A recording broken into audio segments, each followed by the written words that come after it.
Hallelujah, praise the lord. ದೇವರ ನಾಮಕ್ಕೆ ಮಹಿಮೆ ಉಂಟಾಗಲಿ. ಈ ಬೆಳಗಿನ ಜಾವದಲ್ಲಿ ದೇವ ಮಕ್ಕಳೇ ಒಂದು ವಾಕ್ಯನ ಓದಿಕೊಳ್ಳೋಣ. ಪ್ರಕಟಣೆ 3ನೇ ಅಧ್ಯಾಯ 20ನೇ ವಚನ. ದೇವ್ರ ವಾಕ್ಯ ಹೇಳುತ್ತೆ, ಈಗೋ ಬಾಗಿಲಲ್ಲಿ ನಿಂತು ತಟ್ಟುತ್ತೇನೆ, ಯಾವನಾದರೂ ನನ್ನ ಶಬ್ದವನ್ನು ಕೇಳಿ ಬಾಗಿಲನ್ನು ತೆರೆದರೆ ನಾನು ಅವನ ಸಂಗಡ ಊಟ ಮಾಡುವೆನು, ಅವನು ನನ್ನ ಸಂಗಡ ಊಟ ಮಾಡುವನು. ಹಾಲೆಲೂಯ, ದೇವರಿಗೆ ಮಹಿಮೆ ಉಂಟಾಗಲಿ. ಈ ಬೆಳಗಿನ ಜಾವದಲ್ಲಿ ಈ ವಾಕ್ಯವನ್ನು ಕೇಳಿಕೊಂಡಿರೋಂಥ ನಿಮ್ಮ ಪ್ರತಿಯೊಬ್ಬರಿಗಾಗಿ ದೇವರು ವಾಕ್ಯ ಮಾತನಾಡಿಕೊಂಡಿದೆ. ದೇವ ಮಕ್ಕಳೇ, ದೇವ್ರ ವಾಕ್ಯ ಹೇಳುತ್ತಂದರೆ, ಈಗ ಬಾಗಿಲಲ್ಲಿ ನಿಂತುಕೊಂಡು ತಟ್ಟುತ್ತೇನೆ. ಬಾಗಿಲಂದರೆ ನಮ್ಮ ಹೃದಯದ ಬಾಗಿಲು. ಈ ಕೊನೆ ಕಾಲದಲ್ಲಿ ಯೇಸು ಕ್ರಿಸ್ತನು ಎಲ್ಲರ ಹೃದಯಗಳಲ್ಲಿ ವಾಸ ಮಾಡಲು ಇಷ್ಟಪಡ್ತಾನೆ. ಎಲ್ಲರ ಕುಟುಂಬಗಳಲ್ಲಿ ಆತನು ವಾಸ ಮಾಡಲು ಇಷ್ಟಪಡ್ತಾನೆ. ಎಲ್ಲರ ಜೀವಿತಗಳಲ್ಲಿ ಯೇಸು ಕ್ರಿಸ್ತನು ಬಂದು ವಾಸ ಮಾಡಲು ಇಷ್ಟಪಡ್ತಾನೆ.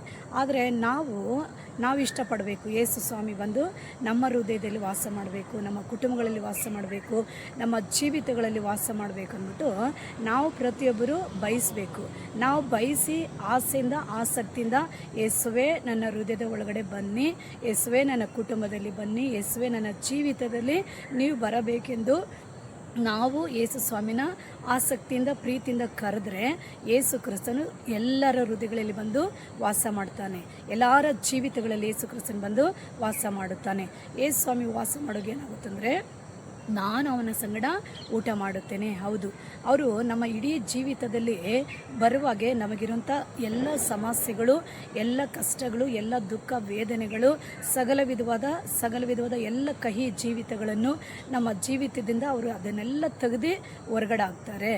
ಅದೆಲ್ಲ ತೆಗೆದು ಹೊರಗಡೆ ಹಾಕಿದ ಮೇಲೆ ಅವರ ಸಂಗಡ ನಾವು ಕೂತ್ಕೊಂಡು ಊಟ ಮಾಡ್ತೀವಿ. ಅಂದರೆ ಅವರ ಶಾಂತಿ, ಅವರ ಸಮಾಧಾನ, ಅವರ ಒಂದು ಸಂತೋಷ, ಅವರಿಂದ ಬರುವಂಥ ಒಂದು ಖುಷಿ, ಆನಂದ, ಒಂದು ಮನಸ್ಸಿಗೆ ನೆಮ್ಮದಿ. ದೇವ ಮಕ್ಕಳೇ, ಈ ರೀತಿಯಾಗಿ ಯೇಸು ಕ್ರಿಸ್ತನ ಮೂಲಕವಾಗಿ ಬರುವಂಥ ಆತ್ಮೀಯ ಸಕಲ ವಿಧವಾದ ಸಮಾಧಾನ, ಶಾಂತಿ, ಆಶೀರ್ವಾದ, ಸಂತೋಷಗಳನ್ನ ನಾವು ಅದನ್ನು ಆಹಾರವಾಗಿ ನಾವು ಊಟ ಮಾಡುತ್ತೇವೆ. ಯಾವಾಗಂದರೆ ಯೇಸು ನಮ್ಮ ಸಂಗಡ ಊಟ ಮಾಡೋಗೆ ನಮ್ಮೆಲ್ಲ ಕಾರ್ಯಗಳನ್ನ ಆತನ ತೆಗೆದುಕೊಳ್ತಾನೆ. ಆತನಲ್ಲಿರೋಂಥ ಎಲ್ಲ ಆತ್ಮೀಯ ಆಶೀರ್ವಾದ ಆಹಾರಗಳನ್ನು ಯೇಸು ನಮಗೆ ಕೊಡುವ ದೇವನಾಗಿರ್ತಾನೆ. ಹಾಗಾಗಿ ಯೇಸು ಹೇಳ್ತಾರೆ, ಈಗೋ ಬಾಗಿಲಲ್ಲಿ ನಿಂತು ನಾನು ತಟ್ಟುತ್ತೇನೆ, ನೀನು ನನ್ನ ಶಬ್ದವನ್ನು ಕೇಳಿ ಬಾಗಿಲನ್ನು ತೆರೆದರೆ ನಾನು ನಿನ್ನ ಒಳಗಡೆ ಬರ್ತೀನಂತಾರೆ.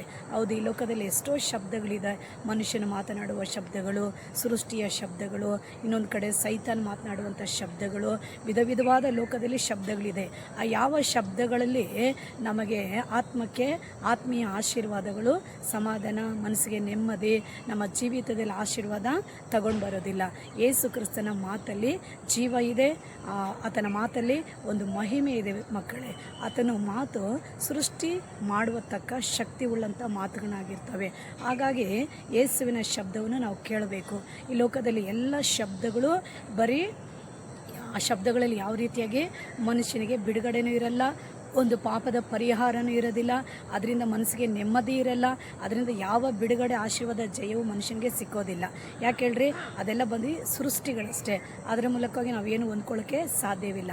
ಯೇಸು ಕ್ರಿಸ್ತನ ಒಂದು ಮಾತಲ್ಲಿ ಜೀವ ಇದೆ, ಆತನ ಮಾತಲ್ಲಿ ಒಂದು ಸಮಾಧಾನ ಇದೆ, ಆತನ ಮಾತಲ್ಲಿ ಒಂದು ಆರೋಗ್ಯ ಇದೆ, ಆತನ ಮಾತಲ್ಲಿ ಒಂದು ಬೆಳಕಿದೆ, ಆತನ ಮಾತಲ್ಲಿ ಒಂದು ನೆಮ್ಮದಿ ಇದೆ, ಆತನ ಮಾತಲ್ಲಿ ಒಂದು ಶಾಂತಿ ಇದೆ. ಹಾಗಾಗಿ ನಾವು ಯೇಸು ಸ್ವಾಮಿಯ ಶಬ್ದಕ್ಕೆ ಕಿವಿಗೊಟ್ಟರೆ ಅವರು ನಮ್ಮ ಹೃದಯದಲ್ಲಿ, ನಮ್ಮ ಜೀವಿತಗಳಲ್ಲಿ ಬಂದು ವಾಸ ಮಾಡಲು ಶಕ್ತನಾಗಿರ್ತಾನೆ. ಯೇಸು ಒಂದು ಸಮಯದಲ್ಲಿ ಸಮಾಧಿ ಮುಂದೆ ನಿಂತು ಲಾಜರ್ ಸತ್ತೋಗಿರ್ತಾನೆ. ಸತ್ತು 4 ದಿನ ಆಗಿರ್ತದೆ. ಆದರೆ ಸಮಾಧಿಯ ಬಳಿಯಲ್ಲಿ ಹೋಗಿ ಯೇಸು ಏನು ಮಾಡ್ತಾರೆ, ಲಾಜರೇ ಹೊರಗಡೆ ಬಾ. ಒಂದೇ ಮಾತಿಗೆ ಸತ್ತೋಗಿರೋ ಲಾಜರ ನೋಡ್ರಿ ಜೀವದಿಂದ ಹೊರಗಡೆ ಬಂದ. ಆಗ ಯೇಸುವಿನ ಮಾತಲ್ಲಿ ಏನಿದೆ, ಜೀವವಿದೆ. ಆ ರೀತಿಯಾಗಿ 12 ವರ್ಷದ ಒಂದು ಹೆಣ್ಮಗಳು ಸತ್ತು ಹಾಸಿಗೆ ಮೇಲೆ ಮಲಗಿರ್ತಾಳೆ. ಆ ಸಮಯದಲ್ಲಿ ಯೇಸು ಆ ಸ್ಥಳಕ್ಕೆ ಹೋಗಿ ಏನು ಮಾಡ್ತಾರೆ, ಅಮ್ಮಣ್ಣಿ ಹೇಳು ಎಂದು ಒಂದೇ ಮಾತು ಆತನು ಹೇಳಿದ ಕೂಡಲೇ ಆ ಮಗಳು ಎದ್ದು ಹಾಗೆ ಕೂತ್ಕೊಂಡ್ಳು. ಕಾರಣ ಯೇಸುವಿನ ಮಾತಲ್ಲಿ ಜೀವವಿದೆ. ಸತ್ತೋಗಿರೋಂಥ ಒಬ್ಬ ಯೌವನಸ್ಥನ ಚಟದಲ್ಲಿ ಹೊತ್ಕೊಂಡು ಹೋಗೋಗೆ ಒಡನೆ ಯೇಸು ಹೋಗಿ ಚಟನ ಮುಟ್ಟಿ ಕೈ ಕೊಟ್ಟು, ಮಗನೇ ಹೇಳು ಎಂದು ಹೇಳಿದ ಕೂಡಲೇ ಅವನಾಗಿ ಎದ್ದು ಕೂತ್ಕೊಂಡ. ಕಾರಣ ಏನು ಗೊತ್ತಾ ನೋಡ್ರಿ, ಈ ರೀತಿಯಾಗಿ ಸತ್ತೋಗಿರುವಂಥ ಎಲ್ಲ ಒಂದು ಶರೀರಗಳ ಪಕ್ಕದಲ್ಲಿ ಯೇಸು ಹೋಗಿ ಒಂದೇ ಮಾತಿಗೆ ಹೇಳು ಎಂದ ಕೂಡಲೇ ಅವರ ಮಾತು ಜೀವವಾಗಿ, ಅವರ ಮಾತು ಮಹಿಮೆಯಾಗಿ ಅವರ ದೇಹಗಳಲ್ಲಿ, ಅವರ ಹೃದಯಗಳಲ್ಲಿ ಸೇರಿ ಅವರ ಜೀವದಿಂದ ಎದ್ದು ಹೊರಗಡೆ ಬರುವಾಗೆ ಒಂದು ಮಹಾ ಅದ್ಭುತ ನಡೆಯುತ್ತದೆ. ದೇವ ಮಕ್ಕಳೇ, ಇವತ್ತು ಈ ವಾಕ್ಯವನ್ನು ಕೇಳಿಕೊಂಡಿರುವಂಥ ನಿಮ್ಮ ಪ್ರತಿಯೊಬ್ಬರ ಮುಂದೆ ಯೇಸು ನಿಂತು ಮಾತಾಡ್ತಾ ಇದ್ದಾನೆ. ಹಾಲೆಲ್ಲೂಯ. ಈ ರೀತಿಯಾಗಿ ಯೇಸು ಸ್ವಾಮಿಯ ಶಬ್ದವನ್ನು ಕೇಳೋಕ್ಕೆ ನೀವು ಬಯಸ್ತೀರಾ, ಆಸೆ ಪಡ್ತೀರಾ? ಹಾಗಾದರೆ ನೀವು ಯೇಸುನ ಕರೀರಿ. ಯೇಸುವೆ, ನಾನು ನಿನ್ನ ನಂಬುತ್ತೇನೆ. ಯೇಸುವೆ, ನೀನು ನನಗೆ ಬೇಕು. ಯೇಸುವೆ, ನೀನು ನನ್ನ ಜೀವಿತದಲ್ಲಿ ಬಾ. ಯೇಸುವೆ, ನನ್ನನ್ನು ನೀನು ಆಶೀರ್ವದಿಸು. ಯೇಸು ಸ್ವಾಮಿ, ನನಗೊಂದು ಒಳ್ಳೆಯದನ್ನು, ಒಂದು ಆಶೀರ್ವಾದ, ಒಂದು ಬಿಡುಗಡೆ ನನ್ನ ಜೀವಿತದಲ್ಲಿ ನೀನು ಮಾಡಬೇಕಪ್ಪ ಎಂದು ನೀವು ಆಸಕ್ತಿಯಿಂದ ಯೇಸು ಎಂದು ಹೆಸರು ಹೇಳಿ ಕೂಗಿದರೆ ಸಾಕು. ಒಡ್ಡನೆ ಯೇಸು ಸ್ವಾಮಿ ಏನು ಮಾಡ್ತಾರೆ, ಒಂದೇ ಸೆಕೆಂಡಲ್ಲಿ ಅವ್ರ ಹೆಸರು ಹೇಳಿದ್ರೆ ಸಾಕು, ಒಂದು ಸೆಕೆಂಡಲ್ಲಿ ಅವರು ನಿಮ್ಮ ಹೃದಯಗಳಲ್ಲಿ ಬಂದು, ನಿಮ್ಮ ಜೀವಿತಗಳಲ್ಲಿ ಬಂದು ವಾಸ ಮಾಡುವಂಥ ಮಹಾಶಕ್ತಿಯುಳ್ಳ ದೇವರು ಆತನಾಗಿರ್ತಾನೆ. ಹಾಲೆಲ್ಲೂಯ. ದೇವರು ವಾಕ್ಯ ಹೇಳುತ್ತೆ, ಭೂಮಿ ಆಕಾಶಗಳು ಅಳಿದು ಹೋದರೂ ನನ್ನ ಮಾತುಗಳಿಂದಿಗೂ ಅಳಿದು ಹೋಗುವುದಿಲ್ಲ ಎಂದು ಹೇಳಿದ್ದಾರೆ. ಆತನು ಹೇಳ್ತಾನೆ, ನನ್ನ ಮಾತುಗಳು ಆತ್ಮವಾಗಿ ಜೀವವಾಗಿದೆ ಎಂದು ಬರೆಯಲ್ಪಟ್ಟಿದೆ. ಯೇಸು ಸ್ವಾಮಿಯ ಮಾತುಗಳಲ್ಲಿ ಜೀವ ಇದೆ, ಯೇಸುವಿನ ಮಾತಲ್ಲಿ ಆತ್ಮ ಇದೆ, ಯೇಸುವಿನ ಮಾತಲ್ಲಿ ಬಲ ಇದೆ, ಶಕ್ತಿ ಇದೆ, ಆರೋಗ್ಯ ಇದೆ. ಯಾರೆಲ್ಲ ಯೇಸುವಿನ ಮಾತಿಗೆ, ಶಬ್ದಕ್ಕೆ ನೀವು ಕಿವಿಗೊಡ್ತೀರೋ ಅವರ ಜೀವಿತಗಳಲ್ಲಿ ಸತ್ತೋಗಿರೋ ಎಲ್ಲ ಕ್ರಿಯೆಗಳು, ಸತ್ತೋಗಿರೋ ಸಕಲ ವಿಧವಾದ ಕಾರ್ಯಗಳನ್ನ ದೇವರೇನು ಮಾಡ್ತಾನೆ, ಜೀವದಿಂದ ಅವುಗಳನ್ನ ತಟ್ಟಿ ಎಬ್ಬಿಸಿ ನಿಮ್ಮನ್ನು ಆರೋಗ್ಯವಂತರಾಗಿ, ಬಲವಂತರಾಗಿ, ಶಕ್ತಿವಂತರಾಗಿ, ಮಹಿಮೆ ಉಳ್ಳವರಾಗಿ ದೇವರು ಒಬ್ಬೊಬ್ಬನ ರೂಪಿಸಲು ಆತನು ಮಹಾಶಕ್ತಿಶಾಲಿಯಾಗಿದ್ದಾನೆ. ದೇವ ಮಕ್ಕಳೇ, ಈ ರೀತಿಯಾಗಿ ಯೇಸು ಸ್ವಾಮಿ ನಿಮ್ಮ ಹೃದಯದ ಬಾಗಿಲನ್ನು ತಟ್ಟುವಾಗೆ ನೀವು ಆತನ ಶಬ್ದಕ್ಕೆ ಕಿವಿಗೊಡ್ರಿ. ಶಬ್ದಕ್ಕೆ ಕಿವಿಗೊಟ್ಟು, ಯೇಸುವೆ ನನ್ನ ಹೃದಯದಲ್ಲಿ ಬನ್ನಿ ಎಂದು ನೀವು ಕರೆದರೆ ಸಾಕು, ಎಲ್ಲ ಹೃದಯಗಳಲ್ಲಿ ಯೇಸು ಬಂದು ವಾಸ ಮಾಡ್ತಾನೆ. ಯೇಸು ಇಲ್ಲದಂಥ ಜೀವಿತಗಳು, ಯೇಸು ಇಲ್ಲದಂಥ ಕುಟುಂಬಗಳು ತುಂಬಾ ಭಯಂಕರವಾಗಿರುತ್ತೆ. ಯಾಕೆ ಹೇಳ್ರಿ, ಅಲ್ಲಿ ಎಲ್ಲಿ ಯೇಸು ಇರಲ್ವೋ ಅಲ್ಲಿ ಬೆಳಕಿರೋದಿಲ್ಲ, ಎಲ್ಲಿ ಯೇಸು ಇಲ್ವೋ ಅಲ್ಲಿ ಸಮಾಧಾನ ಇರಲ್ಲ, ಎಲ್ಲಿ ಯೇಸು ಇಲ್ವೋ ಅಲ್ಲಿ ಒಂದು ಆಶೀರ್ವಾದ ಇರಲ್ಲ, ಒಂದು ನೆಮ್ಮದಿ ಇರಲ್ಲ. ಹಾಲೆಲ್ಲೂಯ. ಆ ಜಾಗದಲ್ಲಿ ಸೈತಾನ ಇರ್ತಾನೆ, ಅಶುದ್ಧ ಆವಿಗಳಿರುತ್ತೆ, ಮತ್ತು ಕಹಿಯಾದ ಒಂದು ಜೀವಿತ, ಶಾಂತಿ ಸಮಾಧಾನ ಇಲ್ಲದಂಥ ಒಂದು ಜೀವಿತ. ಜನಗಳು ವೇದನೆ ದುಃಖದಿಂದ ನರಳಿ ಕಷ್ಟಪಡೋರಾಗಿರ್ತಾರೆ.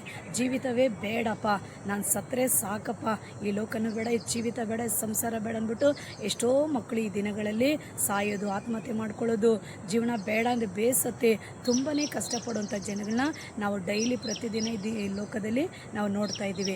ಹಾಗಾಗಿ ಯಾಕೆ ಯೇಸು ಇಲ್ಲ, ಯೇಸು ಇಲ್ಲದ ಜೀವಿತಗಳು ಹಾಗೆಯೇ ಇರೋದು. ಹಾಗಾಗಿ ನಾನು ನಿಮಗೆ ಹೇಳುವುದೇನೆಂದರೆ, ಯೇಸು ಸ್ವಾಮಿನ ನಿಮ್ಮ ಹೃದಯಕ್ಕೆ ಬರಮಾಡಿಕೊಳ್ಳ್ರಿ, ಯೇಸು ಸ್ವಾಮಿನ ನಿಮ್ಮ ಕುಟುಂಬಗಳಲ್ಲಿ ಬರಮಾಡಿಕೊಳ್ಳ್ರಿ, ಯೇಸು ನಿಮ್ಮ ಜೀವಿತಗಳಿಗೆ ಬರಮಾಡಿಕೊಳ್ಳ್ರಿ. ಆತ ಒಬ್ಬ ನಿಮ್ಮ ಜೀವಿತದಲ್ಲಿ ಇರುವುದಾದರೆ ನಿಮ್ಮ ಜೀವಿತಗಳು ಹಸಿರಾಗಿ, ಆಶೀರ್ವಾದಾಗಿ, ಸಮೃದ್ಧಿಯಾಗಿ, ಶಾಂತವಾಗಿ, ನೆಮ್ಮದಿಯಾಗಿ ಈ ಭೂಮಿಯ ಮೇಲೆ ನೀವು ಪ್ರತಿಯೊಬ್ಬರು ಬದುಕ್ತೀರಾ, ಬಾಳ್ತೀರಾ, ಸಮಾಧಾನವಾಗಿರ್ತೀರ, ಅನೇಕರಿಗೆ ಆಶೀರ್ವಾದವಾಗಿರ್ತೀರ ದೇವ ಮಕ್ಕಳೇ. ಹಾಲೆಲ್ಲೂಯ. ರಾತ್ರಿಯ ಸಮಯಗಳಲ್ಲಿ ಒಳ್ಳೆಯ ಆರೋಗ್ಯ ದೇವರು ಕೊಡ್ತಾನೆ, ನಿದ್ರೆ ಕೊಡ್ತಾನೆ. ಬೆಳಗಿನ ಜಾವದಲ್ಲಿ ನಾವು ಕೆಲಸ ಕಾರ್ಯಗಳನ್ನ ಮಾಡೋಕ್ಕೆ, ಹೊರಗಡೆ ಹೋಗುವಾಗೆ ಬರೋಗೆ ಒಳ್ಳೆಯ ಸಮೃದ್ಧಿ ಆಶೀರ್ವಾದ ಇರುತ್ತೆ. ಹೀಗಾಗಿ ಯೇಸು ಸ್ವಾಮಿನ ಆದಷ್ಟು ನೀವೇನು ಮಾಡ್ತೀರಾ, ಆತನ್ನು ಹುಡುಕಿ ಆತನ್ನು ಬರಮಾಡಿಕೊಳ್ಳ್ರಿ. ನಿಮ್ಮ ಜೀವಿತ ತುಂಬಾ ಆಶೀರ್ವಾದವಾಗಿ, ಅದ್ಭುತವಾಗಿ, ಸಿಹಿಯಾಗಿ, ಬಹಳ ಟೇಸ್ಟಾಗಿ ಯೇಸು ನಿಮ್ಮ ಜೀವಿತದಲ್ಲಿರುವಾಗೆ ನೀವು ಅದನ್ನೆಲ್ಲ ಅನುಭವಿಸಲು ಸಾಧ್ಯವಾಗುತ್ತೆ. ಹಾಲೆಲ್ಲೂಯ. ದೇವ ಮಕ್ಕಳೇ, ಈ ಬೆಳಗಿನ ಜಾವದಲ್ಲಿ ಈ ವಾಕ್ಯಗಳನ್ನು ಕೇಳಿಕೊಂಡಿರುವಂಥ ನಿಮ್ಮ ಪ್ರತಿಯೊಬ್ಬರುಗಳನ್ನ ಯೇಸು ಸ್ವಾಮಿ ತಾನೇ ನಿಮ್ಮನ್ನು ಆಶೀರ್ವದಿಸಲಿ. ಕಣ್ಮುಚ್ಚಿ ಒಂದು ಸಣ್ಣ ಪ್ರಾರ್ಥನೆ ನಾವು ಮಾಡಿಕೊಳ್ಳೋಣ.